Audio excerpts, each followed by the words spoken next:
자, 우리 계속 말하지만 이 성경이 구약과 신약으로 되어 있죠. 근데 구약이라고 말할 때는 특별히 무엇을 강조하는 것일까요? 옛 언약을 강조하는 것이죠. 구약 옛 언약은 특별히 무엇을 강조하냐 하면은 오늘 공부할 모세 언약을 강조하는 것이겠죠. 그죠?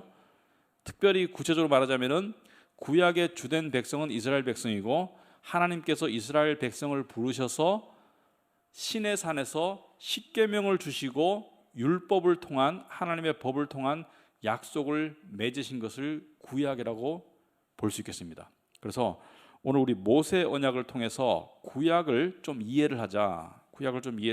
그래서 저와 여러분이 좀 이렇게 좀 편안한 자세에서 그러나 마음은 집중하시면서 한번 이야기를 하고 싶은데요. 먼저 출애굽기 20장을 한번 펴보시죠. 우리 십계명이 쓰여 있는 성경책이나 한번 펴보시기 바랍니다.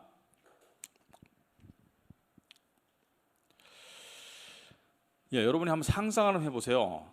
여러분이 이스라엘 백성이다. 그런데 애굽에서 죽도록 막 몇 대를 거쳐서 종살이를 했어요. 그리고 부당한 대우를 받았어요. 노동력을 착취당했어요. 인격적인 대접을 못 받았어요. 희망 없는 삶을 살았어요. 차별의 삶을 살았어요. 그러다가 여호와 하나님이라고 나타나셨어요. 자기들의 조상이 믿던 하나님, 구전대원, 그러니까 그 당시에 이제 우리 조상이 여호와 하나님을 만났어, 섬겼어, 구전되어 내려오던 하나님 한 번도 들어본 적이 없습니다. 왜냐하면 하나님께서 구체적으로 나타나신 적이 없어요. 출애굽 시절에. 그런데 그 하나님께서 모세를 통해서 자기들을 부른다는 소리를 듣고 긴가민가 했을 거예요. 그죠? 정말 우리를 부르시나? 그런데 10가지 재앙이 임하는 걸 보면서 하나님의 능력을 보게 됩니다.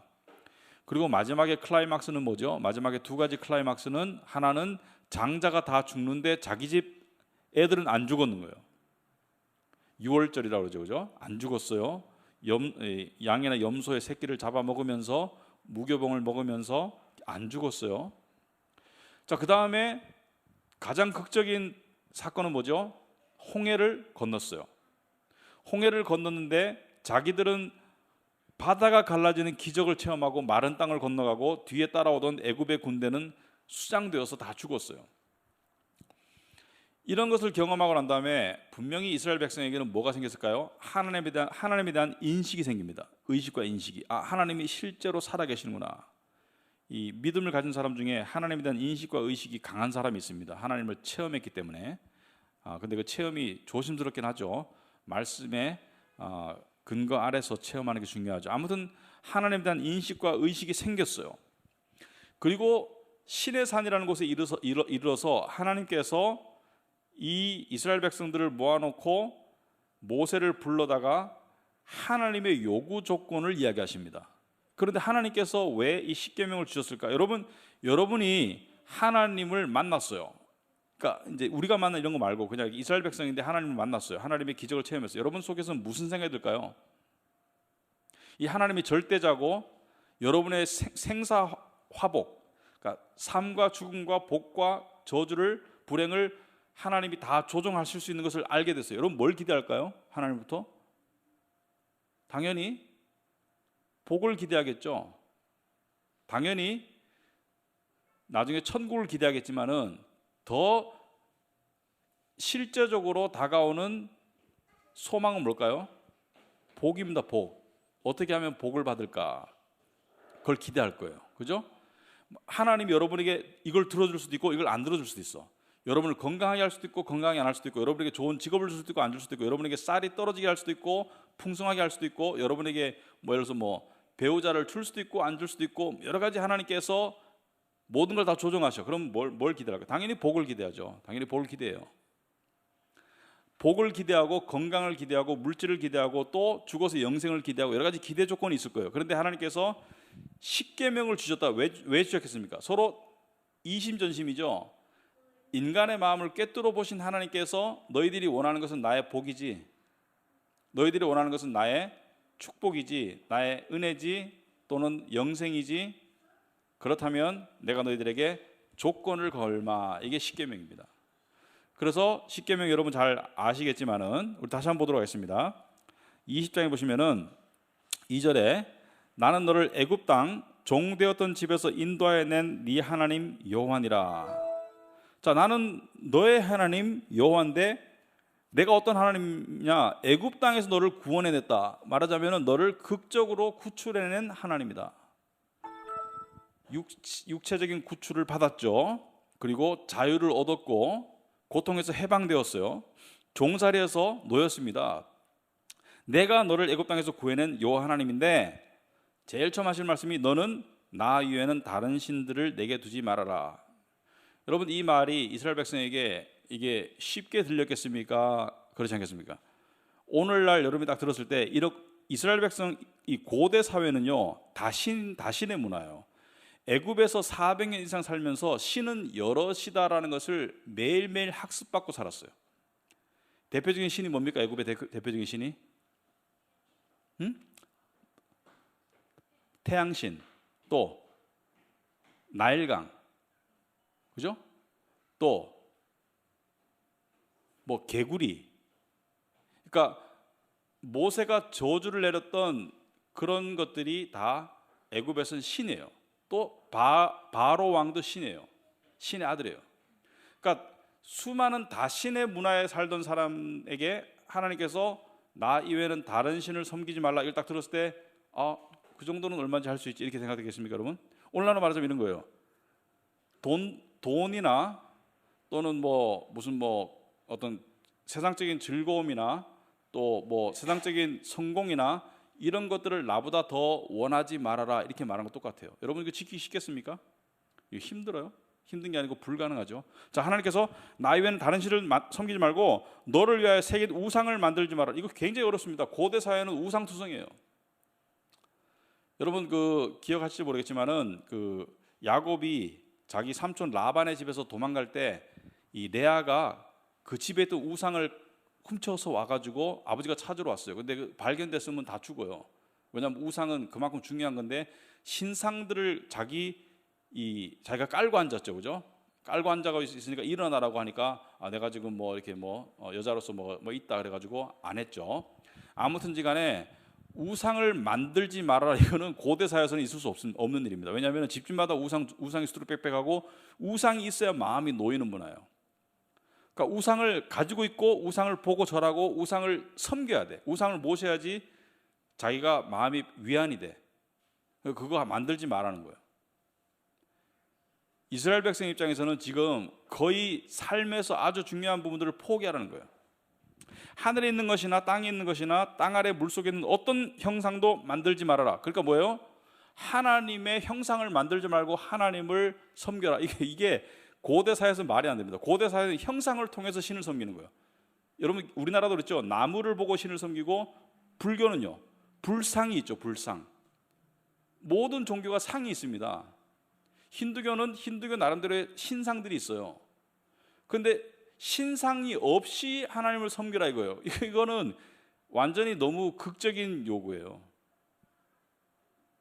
눈에 보이는 것 없이 하나님을 섬기라는 거예요. 그래서 이 사람들이 가장 처음에 한 게 뭐죠? 하나님께서 이게 벌 내리신 가장 처음에 한 거. 송아지로 여호와의 상을 만들었잖아요. 금송아지를.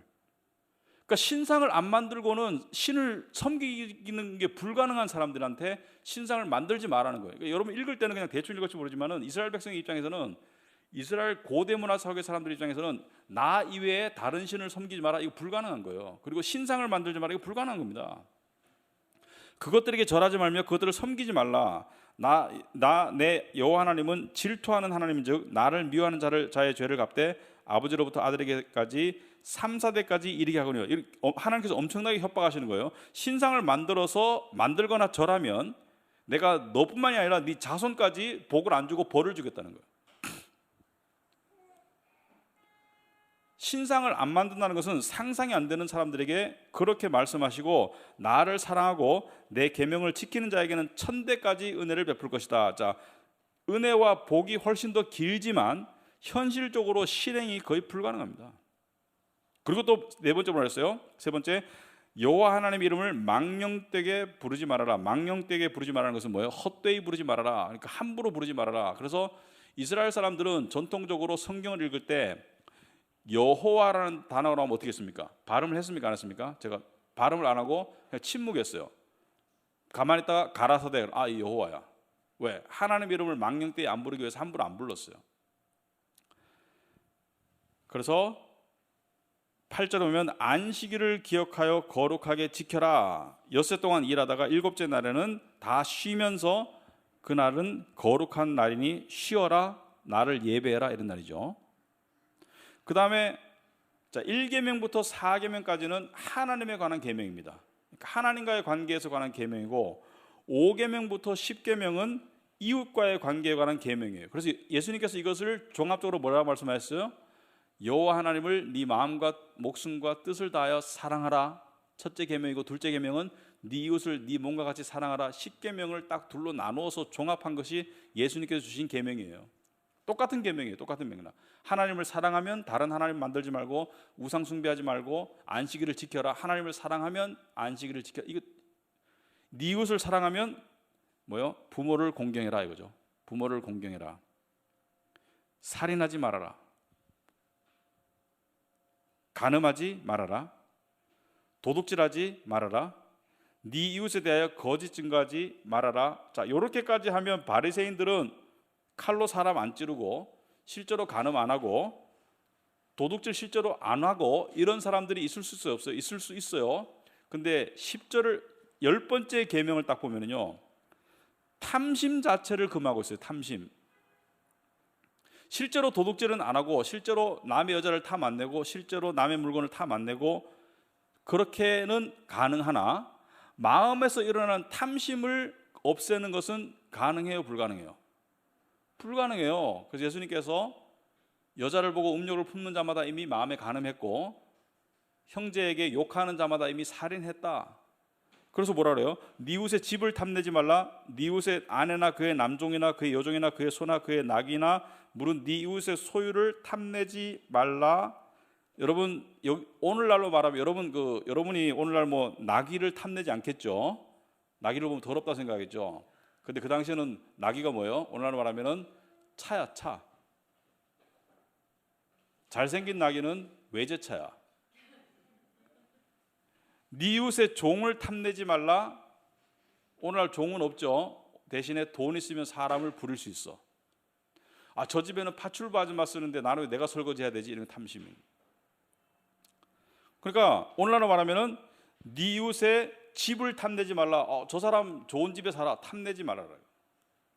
저 사람 좋은 차 몰고 다녀. 탐내지 말아라. 저 사람 연봉이 세. 탐내지 말아라. 이게 가능합니까, 여러분? 탐심을 억누르고 복음을 적용하고 하나님 안에서 복받은 존재라는 것을 생각해서 그것을 이겨나가고 하지만 탐심 자체가 상당히 우리를 힘들게 하죠. 그래서 이 10계명을 딱 듣고 난 다음에 이스라엘 백성들이 뭐라 했어요? 이스라엘 백성들이 어떻게, 여러분 이스라엘 백성 입장이면 어떨까? 아, 이제 복받는 길이 생겼네. 이렇게만 하면 되지, 이렇게 생각했을까요? 아니요. 그리고 또 동시에 이 하나님은 장난치는 하나님이 아니구나. 이 하나님은 속을 꿰뚫어 보시는 하나님이시구나. 이 하나님은 호락호락한 분이 아니구나, 이렇게 깨달는 거예요. 이 하나님은 하나도 그냥 넘어가실 분이 아니구나. 마치 새로운 직장이나 군대나 뭐 시집 가가지고 시부모를 만났는데 그냥 너무 깐깐해. 근데 처음에 딱 만났는데 이렇게 해라라고 조건을 다 제시하는데 지키기가 다 힘들어. 어떻게 해서 여러분 기분이? 희망적이겠어요, 절망적이겠어요? 예, 그러니까 그 다음에 18절에 뭐예요?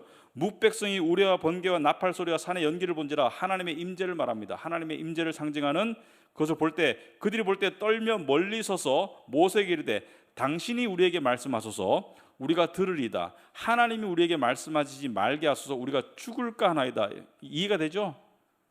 죽을 것 같아. 그냥 무서워서 죽을 것 같아.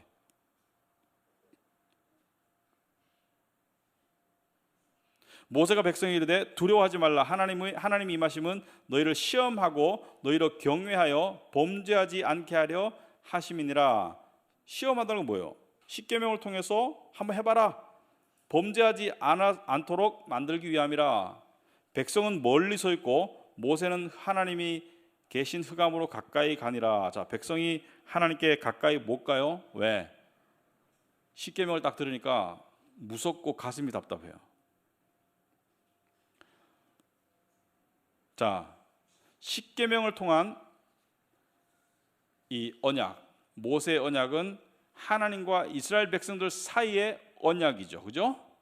그런데 그들이 우리를 대표로 언약을 맺었고 그들이 말하자면 시험 대상인 거예요. 하나님께서 모든 민족을 택하지 아니하시고 이스라엘 백성을 통해서 모세의 언약을 주고 시험하신 거예요. 자, 그렇다면 모세의 언약을 구성하고 있는 내용들은 뭔가? 언약에는 뭐가 있어야 되죠? 언약에는 언약 당사자, 언약 내용, 언약의 축복, 언약의 저주 네 가지 강성이 되죠. 언약 당사자는 누구예요? 여기서 당연히 하나님과 모세를 비롯한 이스라엘 백성들, 그죠? 분명하죠? 언약의 내용은 분명하죠. 십계명을 지켜라. 언약의 축복은 천대까지 이르는 복을 주겠다. 여기서 말하는 복은 세상적인 복을 말합니다. 물질적인 복을 말해요. 건강의 복을 말합니다. 그래서 오늘날도 많은 사람들이 하나님의 복을 그렇게 착각하기는 하지만 구약 시대에는 분명히 물질적인 복을 말하고 있습니다. 그러나 구원의 약속은 아니에요. 하나님은 처음부터 거짓말하지 않으셨어요. 율법으로 구원받을 거라고는 이야기하지 않으셨어요. 그 다음에 저주는 뭡니까? 이 언약을 어기면 저주가 뭐예요? 하나님께서 내 말을 어기면 어떻게 한다고 그랬어요? 이스라엘 백성이 어떻게 어겼습니까? 제일 큰 거는 우상숭배. 바알신을 섬기고 아세라신을 섬기고 우상숭배했죠. 오늘날 말하면 돈을 섬기고 성공을 섬기고 외모를 섬기고 무슨 여러 가지 있겠죠. 그렇게 하면 어떻게 한다고? 추방하고 벌을 내릴 것이다. 종살을 할 것이다. 그래서 추방 당합니까? 안 당합니까? 이스라엘 백성이 아시리아, 바벨론, 페르시아, 그리스, 로마로 이어지는 나라들에게 종살을 하고 혹독한 시련을 겪습니다. 사람 대접을 못 받아요. 자, 이러한 언약을 주셨어요. 자, 이 언약을 우리가 살펴보자. 즉각적인 의미에서 모세의 언약은 뭐하고 닮았어요?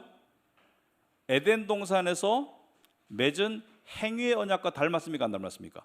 십계명을 선악과를 따먹지 말라는 명령으로 바꾸면 거기에 축복은 뭐예요?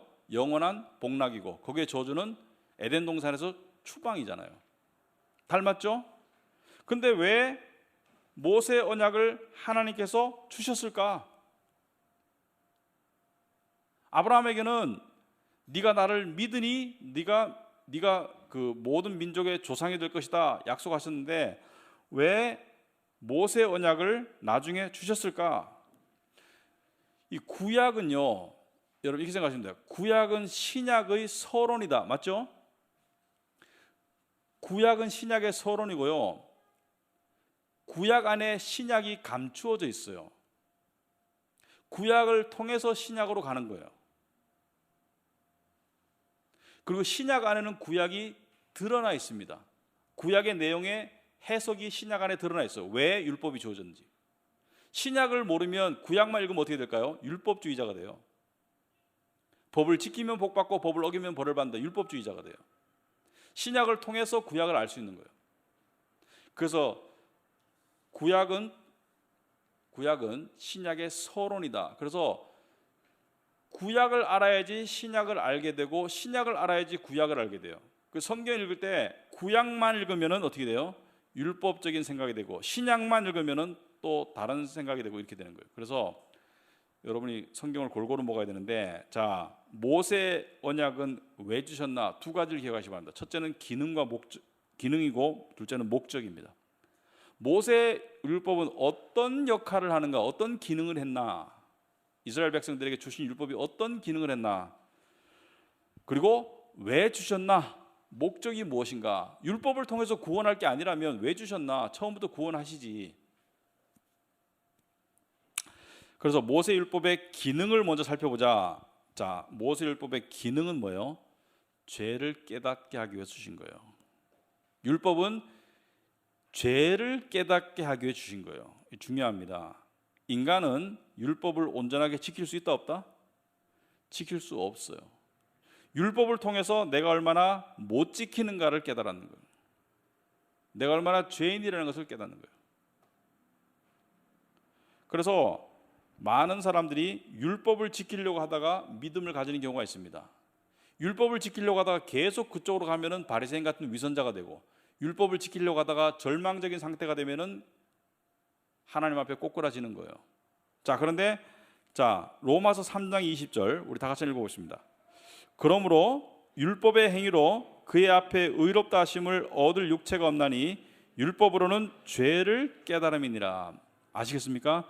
율법으로는 죄를 깨달음이니라. 이 십계명을 읽었는데 자기의 죄가 깨달아져야 된다는 거예요. 그래서 우리가 예배 시간에 우리 고백의 시간에 십계명도 하잖아요. 왜 합니까? 죄를 깨달으라고. 죄를 깨달아야지 은혜를 깨달을 수가 있어요. 자기가 죄인이 아닌데 예수 그리스도의 십자가가 뭔 소용이, 받아들이기 어렵죠.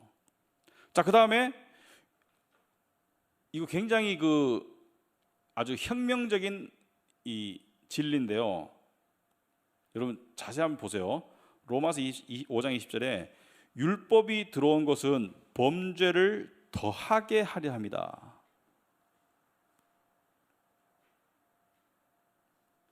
무슨 말이냐면 두 가지 의미가 있습니다.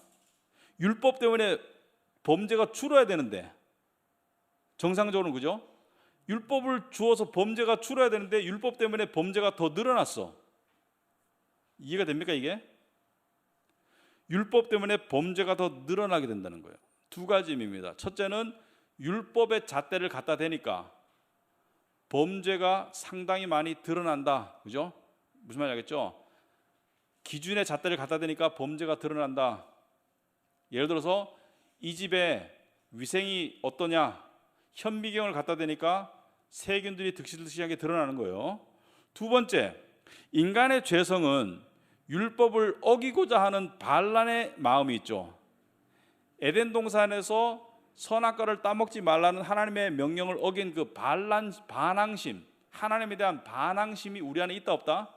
있기 때문에 율법이 주어지면 그것에 대한 반발심으로 죄를 더 짓게 되는 경우도 있더라.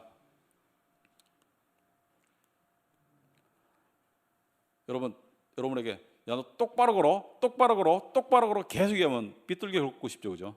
그런 반항심. 나한테 하루 꼭 인사하고 가, 인사 안 하고 가고 싶죠, 그냥. 그 반항심. 그래서 사도 바울은 로마서 7장에서 이런 말을 하고 있습니다. 이것 제가 설명은 다 구체적으로 못하겠지만 잘 한번 들어보세요. 시간 관계상. 그런즉 우리가 무슨 말을 하리요? 율법이 죄냐? 율법이 잘못된 거냐? 아니죠. 율법은 좋은 거예요. 하나님의 거룩한 법이에요. 율법이 나쁜 거 아니에요. 그럴 수 없느니라. 율법으로 말미암지 않고는 내가 죄를 알지 못하였으니 곧 율법이 탐내지 말라 하지 아니하였더라면 내가 탐심을 알지 못하였으리라.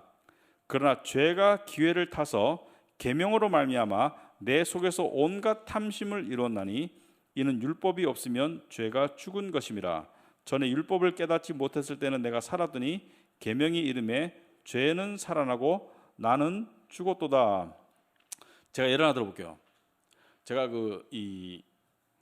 예를 들어서 정부에서 이렇게 말합니다. 엊그저께 며칠 전에 본 뉴스 리포트인데 뉴스를 보다 보니까 이렇게 말해요. 자, 대한민국에서 SBS인가에서 성매매 단속을 했어요. 성매매 단속 실적을 조사했어요. 2015년도, 2014년도, 2016년 쭉 조사했어요. 조사하면서 이래가지고 이렇게 쭉 알려줘요. 이렇게 해가지고 이건 법을 어기는 것인데 이거 법을 어기는 거 사람 몇 명 잡혔고 근데 실제적으로 보다는 뭐 잡힌 사람 몇 명 안 됩니다. 이렇게 이건 나쁜 것입니다. 법을 어긴 겁니다. 그 텔레비를 보는 사람이 그 기사 밑에 리플이었어요. 좋은 거 잘 가르쳐주네. 그걸 통해서 따라한다는 거예요. 예를 들어서 정부에서 부동산 투기하지 마세요 하고 법을 막 만들어. 그러면은 그 법을 받아들이는 것이 아니라 그 법을 교묘하게 이용해서 법을 어기죠. 저는 구체적인 예는 못 들겠어요. 그런 쪽에 잘 모르기 때문에. 근데 신문에 보면 그런 게 많이 나와요. 법을 만들었더니 법을 어기더라. 그 법망을 벗어나는 교묘한 법을 또 법을 벗어나는 법을 만들어내더라. 그러니까 뭐예요? 법이 없었으면 차라리 그런 꼼수를 안 냈을 건데 법이 주어지니까 사람들이 꼼수가 더 늘어나더라. 그런 걸 말하는 거예요. 이해가 됩니까? 예를 들어서 아이들한테 예를 들어서 어떤 거는 일부러 안 가르쳐 주는 게 낫죠.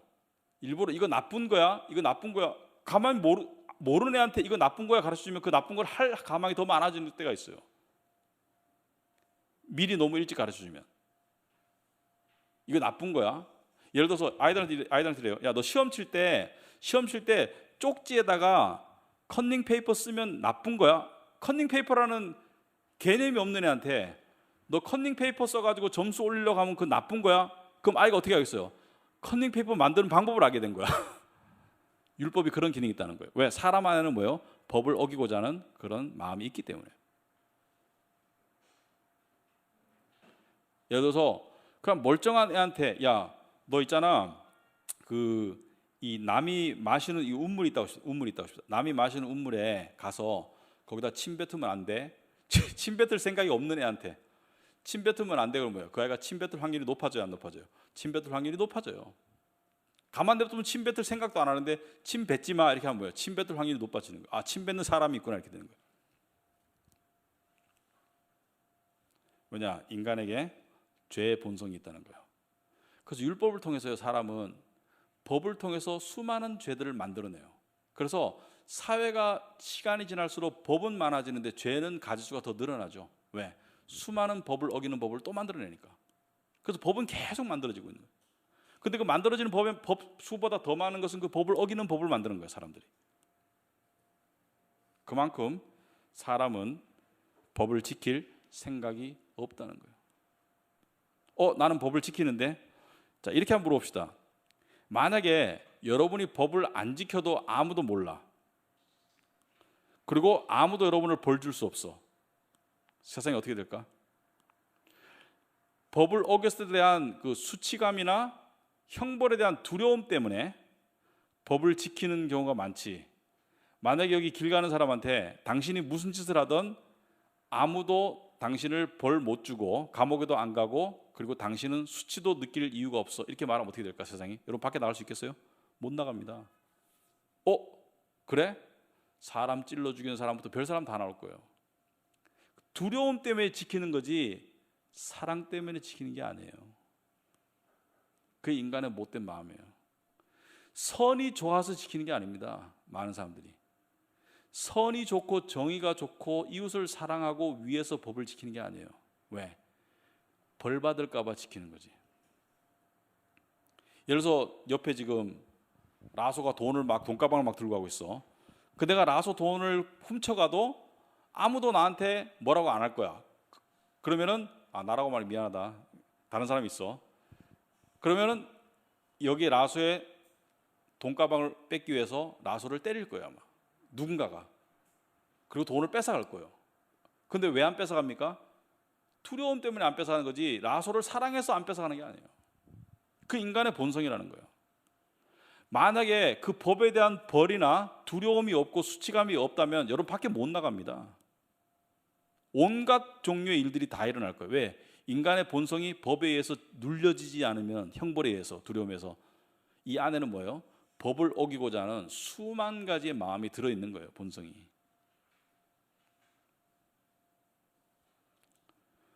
그래서 우리가 텔레비 보면서 저렇게 나쁜 놈이 있나 저렇게 나쁜 놈이 있나 사실은요 꼭 욕할 게 못 돼요. 물론 그 사람 벌을 받아야 됩니다. 나쁜 짓 한 사람. 그런데 우리도 그런 환경이 되고 그런 환경에서 자랐으면 그럴 가망성을 가지고 있다는 것은 알고 있어야 돼요. 만약에 우리가 지지리도 가난한 집에서 막 매 맞으면서 보고 배운 것은 도둑질하고 거짓말하고 사람 패는 것만 배웠다. 우리도 그럴 소지가 있어요. 그래서 내가 수치심에 두려워서 벌 받을까 두려워서 법을 지키는 것은 나의 자의적인 자발적인 또는 사랑에서 나오는 법 지킴이 아니죠. 그것은 뭐예요? 나에게 피해가 갈까 봐 지키는 거지. 솔직히 안 그렇습니까? 나에게 피해가 갈까 봐 지키는 거지. 결국 이기적이고 두려운 마음에서 법을 지키며 살아가고 있어요, 우리는. 하지만 우리 안에는 뭐예요? 법을 어기고자 하는 온갖 탐심이 다 들어있어요. 옛날에 우리나라에서 본 그 영화인가 드라마인데요. 코미디 영화 비슷한데 배에 이 수많은 종류의 사람들이 탔어요. 뭐 사업가, 뭐 연예인부터 해가지고 일반 사원, 뭐 운동선수 수많은 종류의 남녀가 탔어요. 그런데 이 배가 난파해서 무인도로 갔어요. 가니까 식량은 한정돼 있고, 구출이 언제 될지 모르지만 식량은 한정돼 있고, 그러니까 무인도에서 경찰도 없죠. 일어나는 온갖 종류의 에피소드가 다 나오는데 참 가관인 거예요. 그렇게 그 배 안에서 선량하던 사람이 무인도 가니까 어떻게 되는 거예요? 도둑으로 변하는 거예요. 그리고 가진 사람의 것을 빼앗고 또 죽이고 또 뭐 성폭행하고 또 뭐 자기 편 만들고, 그러니까 있을 수 있는 온갖 종류의 모든 것들이 다 생겨요. 왜? 경찰이 없으니까. 강자만 살아남으니까. 그러니까 동물의 세계랑 똑같아지는 거예요. 그게 인간의 본성인 거예요. 그래서 하나님께서 우리의 죄 때문에 정부도 허락하시고 또 세상의 법도 허락하신 거예요. 세상의 법이, 우리는 법 없이 사는 게 아닙니다. 법이 우리를 지켜주고 있는 거지.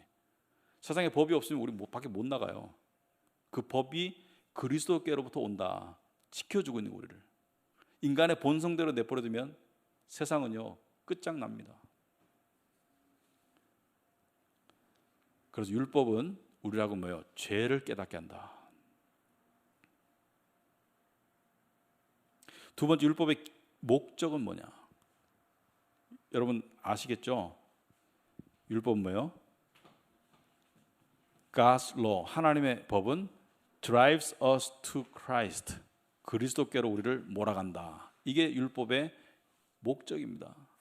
죄를 깨닫게 해서 나는 거룩하신 하나님 앞에 도저히 내 노력으로 못 가는구나, 그리스도께로 우리를 몰아가는 거예요. 이게 안 되면 바리새인이 되는 거예요. 나는 지킬 수 있어, 나는 지키고 있어, 나는 잘하고 있어. 예수님이 뭐예요? 너는 회칠한 무덤이다. 속은 다 썩었다.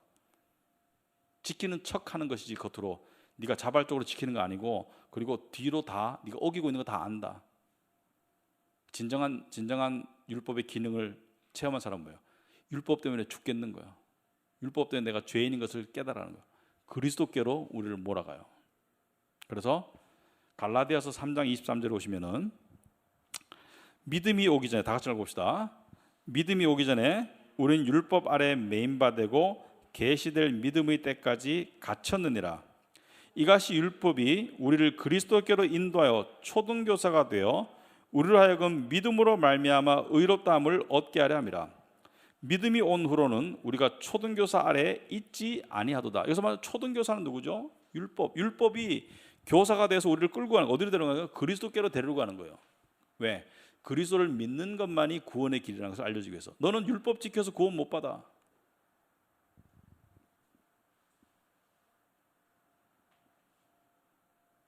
너는 율법 지킴으로 하나님께 복 받는 거 아니야. 근본적인 복, 그러니까 하나님의 자녀가 되는 복, 이런 거. 율법은 우리를 그리스도께로 인도하기 위해서 주신 것이지 율법을 통해서 하나님과 관계 맺으라는 게 아니에요. 그리고 로마서 3장 28절에 그러므로 사람이 의롭다 하심을 얻는 것은, 여기서 의롭다는 것은 무슨 뜻이죠? 쉽게 말하면 하나님께 받아들여질 자격, 또는 하나님 앞에 당당하게 설 수 있는 자격. 사람이 의롭다 하심을 얻는 것은 누구로부터 얻는 거예요? 하나님부터 얻는 거죠. 사람이 의롭다 함을 얻는 것은 율법의 행위에 있지 않고 믿음으로 되는 거예요. 누굴 믿음으로? 예수 그리스도를 믿음으로 되는 것이지. 그래서 모세 율법을 왜 줬나? 그 기능은 뭐예요? 죄를 깨닫게 하기 위해서. 목적은 그리스도께로 데려가기 위해서. 이 두 개를 기억하시면 됩니다. 기능은 죄를 깨닫게 하기 위해서, 목적은 그리스도께로 데려가기 위해서. 근데 율법 아래 살면서 나는 율법이 좋아, 나는 율법 잘 지키고 있어, 나는 율법 때문에 하나님께 복 받을 것 같아, 나는 율법 때문에 나중에 천국 갈 것 같아, 이게 바리새인인 거예요. 예수님이 그래서 바리새인들을 엄청나게 뭐라 하셨죠? 너네는 지금 거꾸로 가고 있다, 거꾸로. 바리새인들은 뭐예요? 창녀나 세리 보고 말했어요. 쟤들은 천국 못 간다. 우리가 천국 가는 제일 앞자리에 있지. 우리 율법을 지키기 때문에. 예수님 뭐예요? 니네들보다 창녀나 세리가 더 천국 먼저 가겠다. 왜?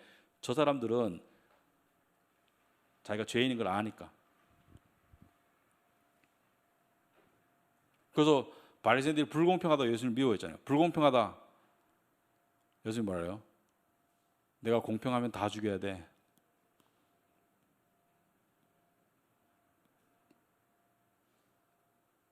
그렇다 해가지고 모든 창녀나 세리가 다 천국 간다는 건 아니에요. 창녀나 세리가 오히려 죄를 깨닫기가 더 쉽다는 거지. 가망이 더 많다는 거지. 그래서 여러분이 나는 정말 죄인이구나, 그거 깨닫는 건 당연한 겁니다. 그게 죄책감으로 너무 가면 안 돼요. 죄인인 것을 깨닫는 것과 죄책감에 시달리는 것은 다른 거예요. 죄인인 것을 깨닫고 죄책감에 시달리는 시간은 길면 안 돼요. 어디로 가야 됩니까? 그리스도 안에서 용서받은 은혜를 깨우쳐야 되는 거예요. 그래서 크리스찬에 살면은 이게 좀 필요한 것 같아요. 아침에는 하나님의 말씀과 시작하는 게 참 제일 좋고요. 저녁에는 반성하는 게 좋습니다. 오늘 내가 살면서 지었던 죄를 생각하면서 예수님께서 이 죄 때문에 십자가에 죽으셨구나, 감사합니다. 자, 그렇다면 모세 언약도 은혜 언약의 일부인가요? 어떻게 생각하세요? 모세 언약이 얼핏 보기에는 은혜 언약이 아니라 행위 언약이죠. 근데 모세 언약도 은혜의 언약의 일부인가? 예스죠. 왜 그렇습니까? 그 기능과 목적 때문에. 그러니까 은혜 언약을 소개하기 위해서, 은혜 언약을 받도록 할 수 있게 하기 위해서 모세 언약을 준 거예요. 예를 들어서 이런 사람 있죠. 여러분이 예수 안 믿는 사람한테 갔어요. 가가지고 이렇게 말해요. 예수님께서 당신의 죄를 위해서 십자가에 죽으셨습니다. 여러분, 이 사람 뭘까요? 내가 죽을 짓 한 게 없는데 왜 예수님 나를 왜 죽었어요? 이렇게 말할 거예요. 그죠? 예수님께서 당신의 죄를 위해서 십자가에 죽으셨습니다. 당신은 하나님께 진노를 받아서 죽어야 됩니다. 아니, 나는 사형당할 만한 죄를 진 적이 없어요. 이렇게 말할 거 아니에요. 또 인간의 종교심은 어때요? 내 노력으로 하나님께 귀원받을 수 있어, 내 노력으로 하나님께 인정받을 수 있어, 내 노력으로 천국 갈 거야. 이게 종교 아닙니까? 그래서 하나님께서 네 노력으로 올 수 있으면 와봐, 율법 준 거예요. 못 간다는 것을 깨닫고 절망 상태에서 누굴 바라보는 거예요? 그리스도를 바라보게 하도록 율법을 주셨기 때문에 율법도 은혜 언약의 일부다. 그러니까 율법은 스태핑 스톤이다. 밟고 올라가는 계단과 같아요. 은혜 언약에 그냥 못 가. 은혜를 그냥 못 따먹어. 율법을 밟고 올라가는 거예요.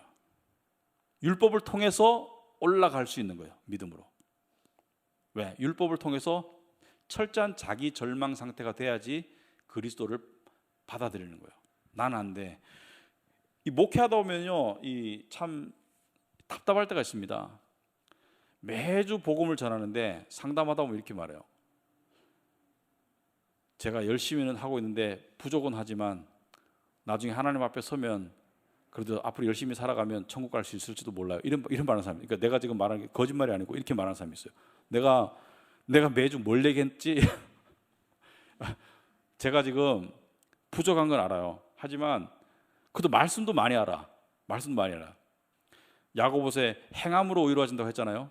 그러니까 행함이 없이 어떻게 믿음이냐 이렇게 말했잖아요. 저는 행함을 열심히 하고 있어요. 그 행함을 열심히 해서 나중에 갈지 안 갈지 제가 말하는 건 교만이에요. 지금 간다고 말하는 건 교만일 것 같고 나중에 갈 수 있도록 노력하고 있는 중이고 부족하면은 말씀해 주세요. 와, 깨져. 그럴 때는 내가 이때까지 뭘 얘기했는데 속에 경을 깼나? 근데 그런 분들이 있어요. 근데 제가 얘기해줘. 죽도록 열심히 해보세요. 그래도 천국 못 갑니다. 이렇게 말하면 깜짝 놀래. 예? 죽도록 열심히 하세요. 그래도 천국 못 갑니다. 예? 깜짝 놀래. 그 다음에 내가 쭉 풀어 설명해줘. 이 말은 이 뜻이고 저 말은 저 뜻이고 설명해주면 그래가지고 또 이렇게 복음으로 오시는 분들이 있긴 있어요.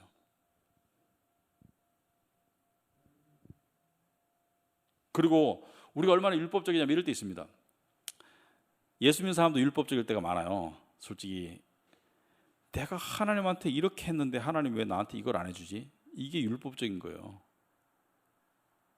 내 행위나 내 의를 통해서, 내 공로를 통해서 하나님을 움직일 수 있다고 생각하는 자체가 율법인 거예요. 인간의 율법인 거예요. 하나님의 모든 은혜는 무조건적으로 주어져야 돼요. 하나님이 주시는 거지 우리의 공로로 주어지는 게 아니라는 것을 깨달아야 돼요. 아니, 내가 예수를 이렇게 50년 잘 믿고 교회를 그렇게 섬겼는데 내 자식이 잘못됐어. 하나님 이렇게 할 수가 있습니까? 이 율법적인 생각인 거예요. 물론 그런 마음이 들죠, 인간적으로. 그러나 그 밑에는 뭐가 깔려 있는 거예요? 내 공로를 보고 어떻게 내 자식을 이렇게 할 수가 있습니까? 이렇게 깔려 있는 거예요. 근데 반대의 경우는 잘 이렇게 안 하더라고. 내가 그렇게 불순종하고 잘 못 살았는데 이렇게 좋은 걸 주시나, 이런 얘기 잘 안 하더라고. 솔직히 좋은 것도 많잖아요. 우리가 100가지 좋은 걸 얻어도 한 가지 못 얻으면 막 불만하지만, 여러분 지금 뭐 좋은 것도 많죠. 뭐 그런 거는 여러분 불공평하다고 이야기 안 하죠. 하나님, 이런 기도해야 될 것 같아. 솔직히 말하면 제가 이렇게 불순종하고 죄가 많은데도 여전히 저에게 먹을 걸 주시니 너무나 감사합니다. 이런 기도 될 것 같아요. 여전히 저에게 잘 수 있는 집을 주니 너무나 감사합니다. 여전히 저에게 건강을 주니 감사합니다. 여전히 저에게 가족을 주니 감사합니다. 감사 기도가 많아야 될 것 같아. 받을 자격이 없는데 그 거꾸로 하는 게 그게 복음적인 신앙생활이에요. 받을 자격이 없어. 뭘 받을 자격이 있어. 근데 받았는 거지, 많은 것들을. 율법주의자는 뭐예요? 안 받은 걸 왜 안 줬냐고 막 따지는 거지.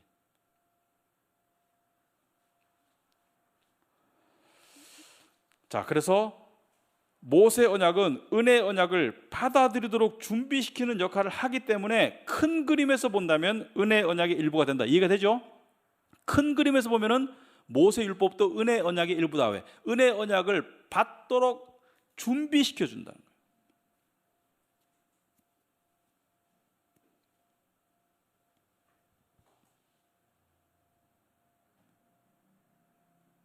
자, 그렇다면 모세 언약은 지금도 유효한가? 이게 중요하죠.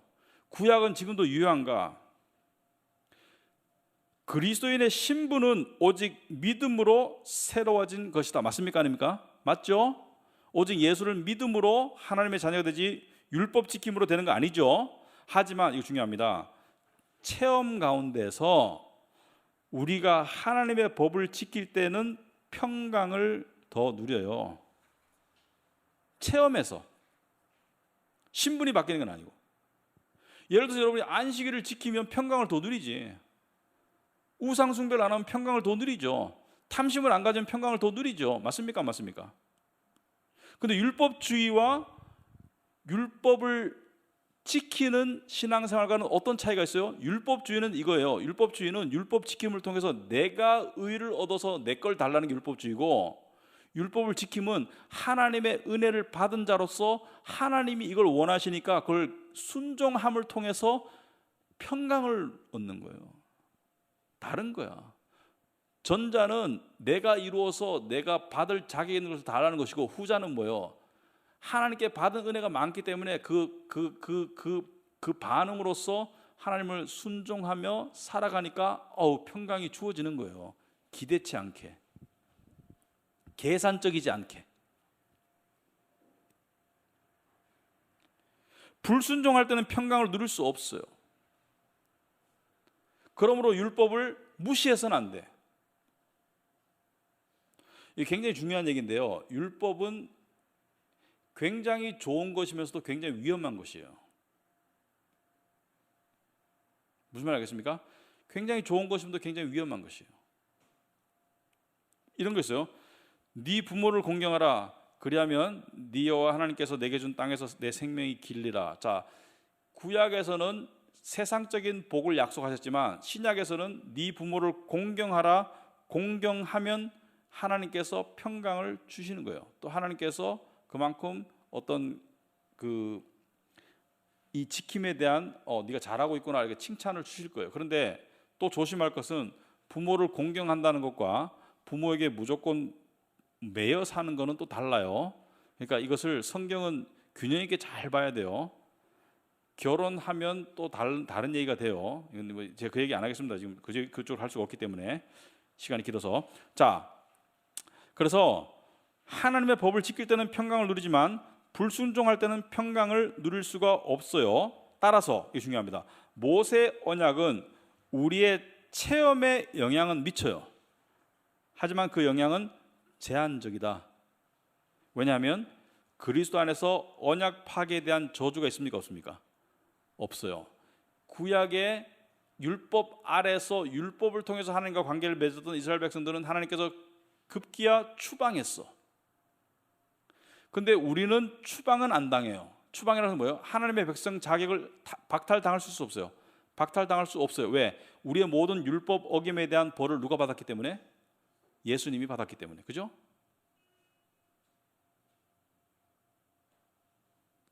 여기까지 질문 있습니까? 좀 이해가 됩니까, 여러분? 율법에 대해서. 자, 그렇다면 이 모세 언약은 성취되었는가? 성취 안 되었죠. 인간에 의해서는 성취될 수가 없죠. 하지만 그리스도께서 온전히 성취하셨다. 여러분은 여러분 인생의, 여러분의 세상의 주인공 아니에요. 주인공인 것처럼 착각할 때가 많아요. 여러분은 주인공 아니에요. 주인공이 누구예요? 예수님이에요. 우리가 히스토리, His story. 거기서 His는 누구예요? 그리스도의 역사다. 그리스도께서 온전히 성취하셨어요. 그래서 예수님께서 마태복음 5장 17절에 내가 율법이나 선지자는 율법을 전달한 사람들이죠. 폐하러 온 줄로 생각하지 말라. 폐하러 온 것이 아니요 완전하게 하려 함이라.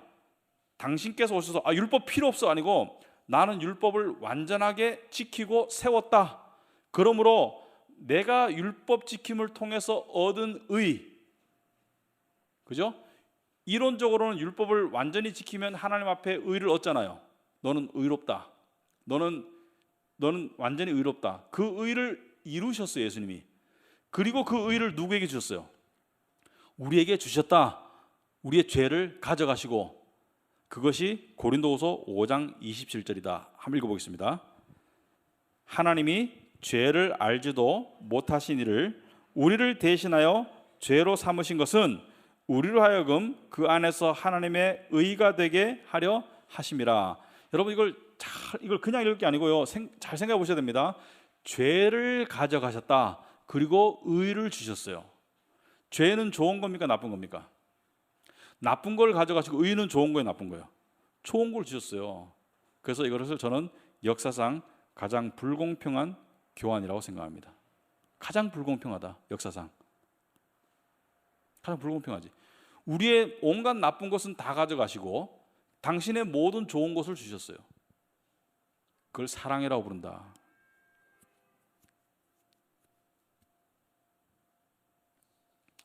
세상 사람들은 우리가 사는 삶에 지금 여러분이 뭐 몇십 년을 살았는지 모르겠지만 여러분이 살아왔던 삶의 모든 행동을 다 비디오 테이프로 돌린다면 아마 여기서 튀어나갈 거예요. 그죠?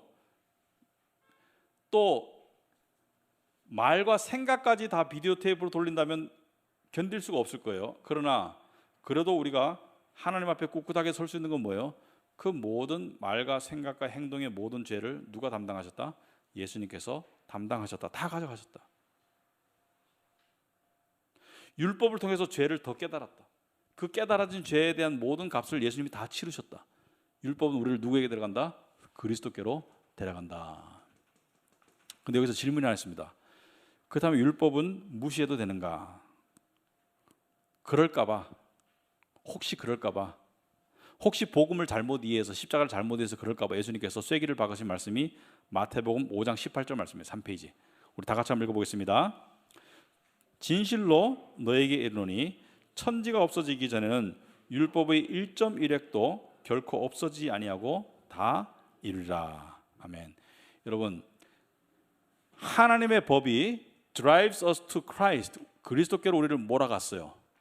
근데 and Christ drives us back to His law, 다시 그분의 율법으로 우리를 몰고 가신다.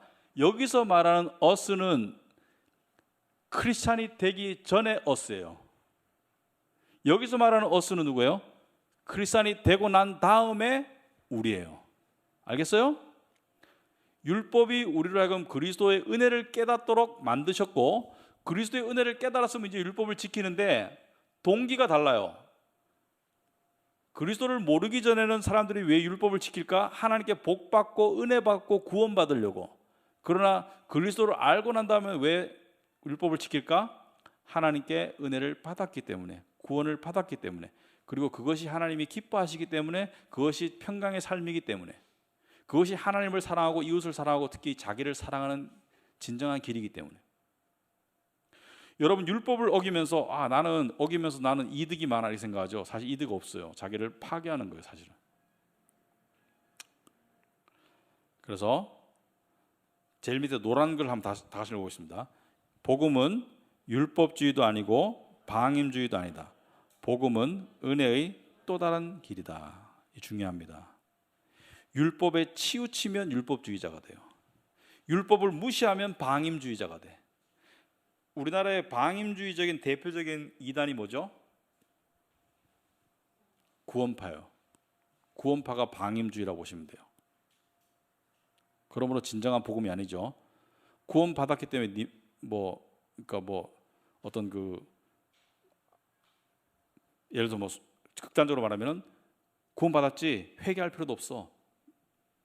네 마음대로 살아. 회개할 필요 없어. 이런 식으로 이게 구원파죠. 율법주의는 뭐예요? 전통적인 한국의 신앙이 율법주의 신앙이 많다. 그죠? 일천번제를 드려요. 근데 일천번제 자체가 우리 교회는 안 합니다만은 저는 나쁘다고만 말하고 싶지 않아요. 일천번제를 하나님의 은혜에 감사해서 드리면 좋겠는데 그렇게 안 되잖아요. 일천번제를 드리면서 뭘 쌓아나가요?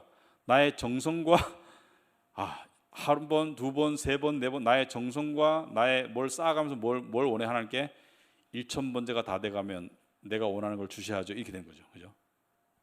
특별 새벽 기도가 나쁜 거 아니에요. 기도가 왜 나쁩니까? 그런데 내가 40일 기도하면 이걸 들어주셔야 돼. 나의 40일간의 정성을 보시면 내 아들 수능 점수 잘 나오게 해줘야 돼. 그러니까 자식이 수능 잘 치게 해달라고 기도하는 것은 나쁜 거 아니에요. 부모로서 당연하죠. 그러나 이게 율법화 될 수 있다는 거예요. 내가 40일 아침 새벽 제단을 쌓을 테니 내 자식이 잘 되게 해주세요. 이건 뭐예요? 이거는 율법주의야. 그래서 겉으로의 행위가 아니라 속의 동기가 중요한 거예요. 율법주의자도 복음주의자도 하나님을 섬기는 겉으로의 모습은 비슷해요. 다 교회 다니고 봉사하고 다 해요. 근데 마음의 동기가 뭐야? 복음주의자는 뭐예요? 하나님이 나를 사랑하시니까, 하나님이 나에게 은혜를 베푸셨으니까. 율법주의자는 뭐예요? 이렇게 하면 하나님이 나를 복 주실 거야. 이렇게 하지 않으면 하나님 나에게 벌 주실 거야. 이게 율법주의예요. 그래서 신앙생활을 어떻게 살았느냐 마지막 가가지고 한 60, 80대 돼가지고 여러분 교회 안에 보면은요 장로님, 권사님 나이 드신 분들 보면은 크게 나누면 두 부류를 나뉘더라고요. 한 부류는 하나님 앞에 신앙생활을 똑바로 했다고 고개 탁 쳐들고 다니는 사람이 있고, 한 부류는 하나님 앞에 신앙생활 별로 못한 것 같고 하나님께 원망스러워서 고개 숙이고 다니는 부류가 있어요. 근데 그 차이를 누가 만드느냐? 누가 만들겠어요? 자식이 잘 되면 그것이 하나님이 나의 신앙생활을 인정한 징표로 여기고, 자식이 안 되면 하나님이 나의 신앙생활을 인정하지 않은 징표로 여기더라고요. 그게 뭡니까? 율법주의예요. 나의 공로를 통해서 하나님의 축복을 움직이려고 하는 율법주의예요. 복음적으로 사는 사람에게도 자식이 잘 될 수 있고요. 근데 복음적으로 사는 집이 자식이 잘 될 가망은 많아요. 훨씬 더 높아요. 왜냐하면 하나님의 법 안에서 자식을 키우니까 자식이 성격적으로나 또 성실한 면에서 더 잘 될 가망이 많아요. 사실은. 근데 그걸 자칫 잘못하면 율법주의가 되는 거예요. 내가 하나님을 이렇게 섬겼으므로 자식이 잘 되게 돼야 된다. 자식이 잘 안 된 것은 하나님이 나를 내치신 것이다. 나의 공로를 인정하지 않는 것이다. 그러므로 섭섭하다. 나는 실패다. 나는 신앙의 실패야. 그래서 나이 드신 분들 보면은 자식 잘 된 사람들끼리 모이고 그렇게 하더라고요. 그러면서 신앙의 계급장이라고 생각하더라고요. 그런 분들 많아요. 의외로 우리나라에. 은연중에. 자식이 잘 되면 하나님께 감사하죠. 감사합니다. 하지만 율법주의는 뭐예요? 나의 정성을 통해서 하나님을 움직이려 하는 게 율법주의예요. 그래서 이것은 한 번의 이야기로 다 깨우칠 수 있는 건 아니고요. 여러분이 한번 생각을 해봐야 돼요. 이렇게 물어봐야 돼요. 나는 지금 하는 일을 왜 하나? 자꾸 물어봐야 돼요. 왜냐하면 우리 율법주의 모드로 많이 돌아가거든요. 나는 지금 하는 일을 왜 하나? 나는 하나님을 왜 섬기나? 나는 헌금을 왜 드리나? 하나님이 나의 삶을 보살펴 주셨고 또 보살피시기 때문에 그것을 믿는 믿음으로 드리냐, 아니면은 이거 안 드리면 사고 날까 봐, 또는 이거 드림으로써 30배 60배로 더 주시기를 바라는 마음에서 드리냐, 이게 중요한 거예요. 그래서 사실은요, 이게 종이 한 장 차이인데 큰 차이인 거예요.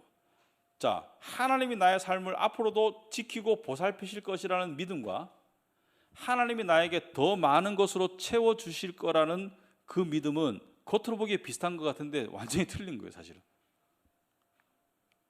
처음에 하나님이 나의 삶을 앞으로 책임지실 거야는 하나님에 대한 신뢰와 의지이지만, 두 번째, 이렇게 하면 하나님께서 나에게 더 큰 것으로 주실 거야, 이것은 비즈니스 거래 관계가 되는 거예요.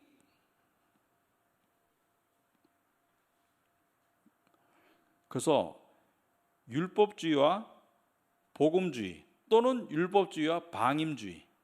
방임주의는 뭐죠? 구원 받았는데 뭐 내 마음대로 산다고 구원 없어지는 것도 아니고, 구원 받았는데 뭘 이렇게 열심히 살아, 그냥 편안하게 대충 살다가 천국 가면 되지, 이것도 방임주의인 거예요. 그래서 둘 다가 비복음적이다.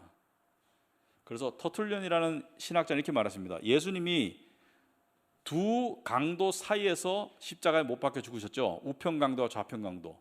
마찬가지로 복음도 왼쪽에는 율법주의라는 강도하고 오른쪽에는 방임주의라는 강도 사이에 놓여 있다. 그래서 역사상 모든 이단은 이 둘 중에 하나예요. 그래서 어떤 이단은 영원히 구원받는 거지 육신은 상관없어, 네 맘대로 살아, 육신은 이미 죽은 몸이야, 네 맘대로 살아, 이런 이단이 있어요. 그래가지고 미국에 뭐 그런 이단이, 큰 집단이 뭐 집단 자살 한번 했죠. 근데 완전히 막 이 육신적으로 지 맘대로 살았어요. 우리 교회 앞에 여호와의 증인은 어느 쪽일까요? 어느 쪽 이단일까요? 율법주의죠. 왜 저렇게 열심히 할까? 왜냐면 열심히 해서 14만 4천 안에 들어가야 되죠. 행위에서 구원받는. 신천지는 율법주의가 방임주의일까? 신천지도 율법주의예요. 왜냐하면은 신천지에 충성해야지 구원을 받는 거예요. 그래서 율법주의는 사람을 조종하는데 아주 효율적이에요. 왜 그럴까요? 인간의 생겨먹인 모습이 종교심이고 율법적이기 때문에. 왜냐하면은 내가 열심히 하면, 잘 보이면 나를 이뻐할 것이고, 내가 잘 못 보이면 나를 미워할 것이고, 이게 우리가 인간의 본능이잖아요.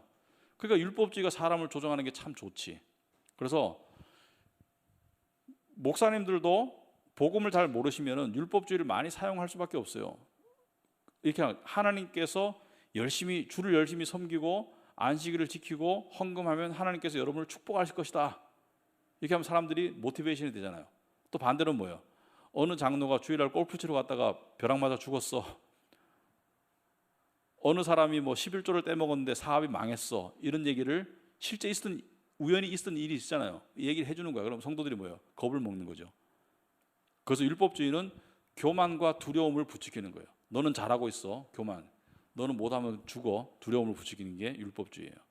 사람을 조종하는 데는 그만큼 그 이상 가는 게 없어요. 그래서 율법주의는 사람을 종교적으로 통제하는데 굉장히 그 혹독하도록 합리적인 수단이다. 그래서 이단들이 저렇게 뭐 집회하면은 막 나오죠.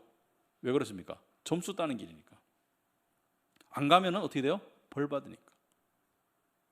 그래서 율법주의는 뭐 신천지는 20세기의 산물이 아니라요, 역사 속에서 저런 이단들은 무수히 나왔고 나오고 있죠. 왜?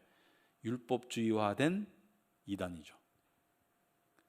방임주의화된 이단이죠. 그럼 여러분 어떻게 살아야 되나? 어떻게 살아야 됩니까? 율법은 이렇게 보시면 돼요.